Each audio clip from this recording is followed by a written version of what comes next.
If you are an ESL teacher, then having good warm-up activities is absolutely a necessity. I mean, these are your bread and butter. So today I'm going to share 5 of my favorite warm-up activities for ESL classes.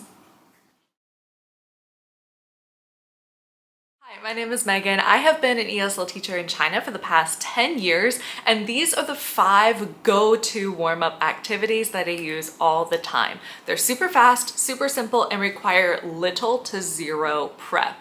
The first one is called the Quick Write Challenge, which is exactly what it sounds. Challenge the students to write down as many vocabulary words as they can on a topic in just 1 minute. So here's how I do this. I just write the topic onto the screen or onto the board, and I give students 1 minute to write down all the vocabulary words they already know on a topic. For example, if our topic that week is sports, I'll have students write down all the different sports that they know. So they'll be writing down things like basketball, baseball, badminton, ping pong. You can also allow students to write down things in their native language, because this is a really great way for students at the very beginning of the lesson to find out what vocabulary they already know on a subject and what they don't know on a subject. So at the end of the Quick Write activity, they get to look over their list and realize they know the words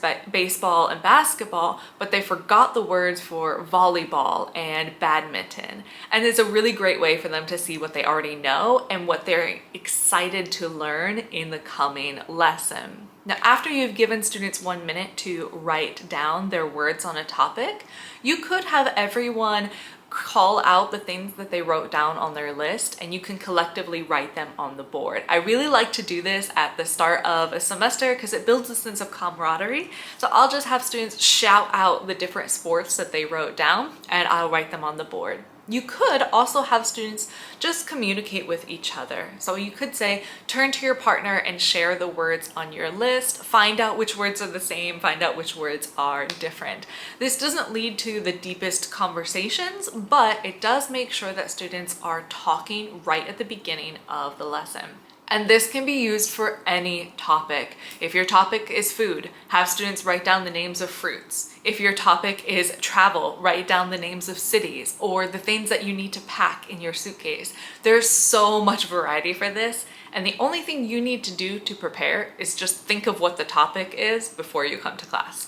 The second warm-up activity you could do is called fill in the blank, and this is also exactly what it sounds like. So I will write a few sentences before I get to class, and I have students write down their answers to fill in the blank to finish the sentence. For example, I have a lesson that's all about money. So at the beginning of the class, I ask them a couple of questions like, saving money is blank. Spending money is blank. If I had $1 million, I would buy blank. And I give a students just a minute or two to fill in their answers. And at the end, I let them communicate with their partner and share their answers. This leads to a lot of good conversations because students will find out that their partner might have totally different ideas from each other.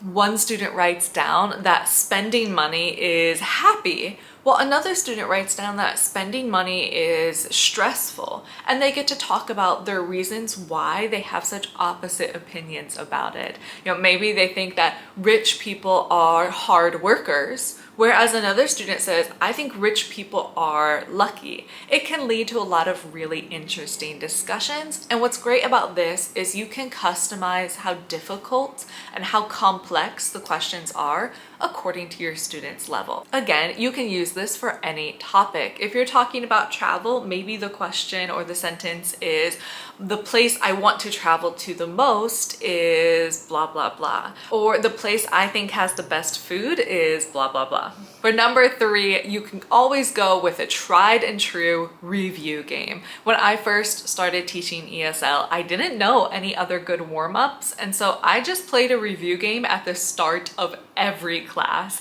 And you know what? It was great. The students enjoy it, and it's also productive for the students to review all the things that we have been learning.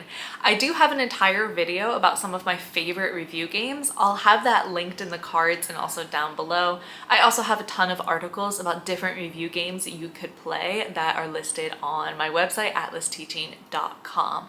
These can be really simple or they can be really complex. It's totally up to you. My favorite game that my students play is the ducky game, where you just put a rubber duck in the center of a podium, ask a question, and have students grab at the duck. Whoever grabs the duck first gets to answer the question, but there are a variety of review games that you could play. Review games, great option. Number 4, and this is a really fun one, is the picture, show, and tell. And in this one, students will just show their partner a picture and talk about it.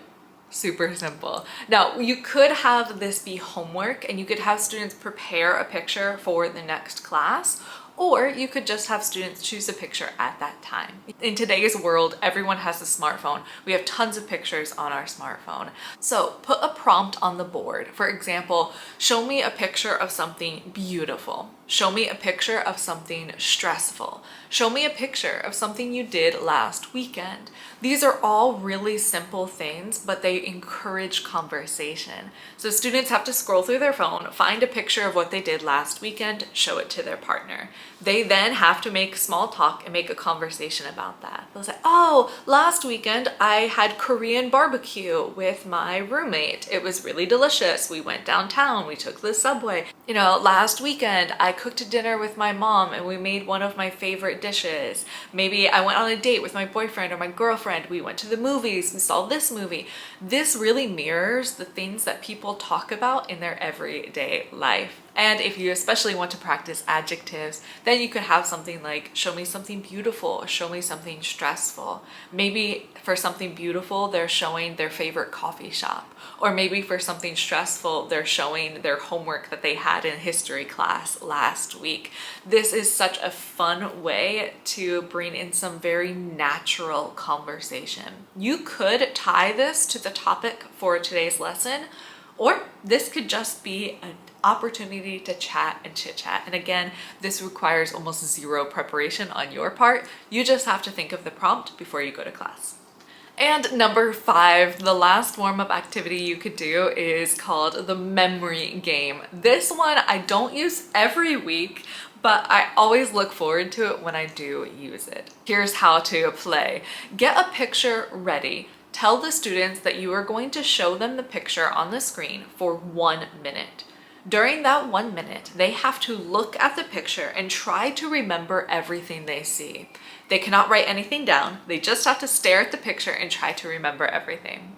After 1 minute, you're going to take the picture away, and then students will have 1 minute to write down everything they remember seeing in the picture.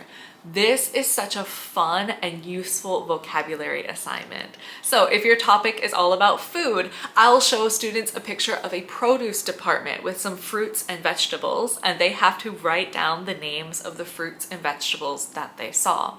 Now again, this is practicing with what words do you already know and what words do you not know, which can be really helpful in getting students prepared for the lesson and getting them curious about learning something they don't already know. So you could allow them to write down things in their native language as well, and then they can later learn the English word for those words that they didn't already know. It's such a good chance to practice vocabulary though. So maybe you are showing the inside of a suitcase and students have to write down all of the items that they see. Maybe you're showing the inside of a clothing store and they have to write down what they saw. They saw some shoes and they saw some purses and they saw some hats. Maybe you're showing a picture of a zoo and they get to write down all the names of the animals. Again, this works really well when it's connected to the topic, but this could also be a randomly chosen topic as well. So those are the 5 warm-up activities that I use in my classes. To be honest,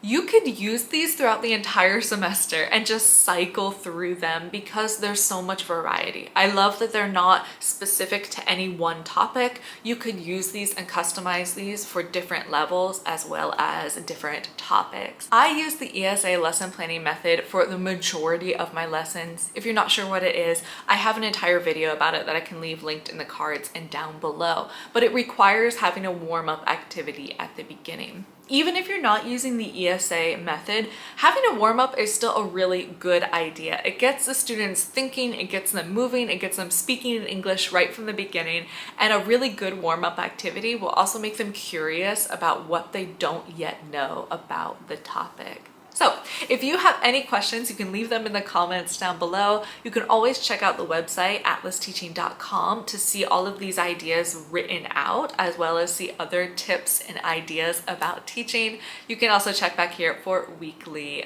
videos. Okay, that's all for today. I hope you have so much fun with these warm-up activities with your students.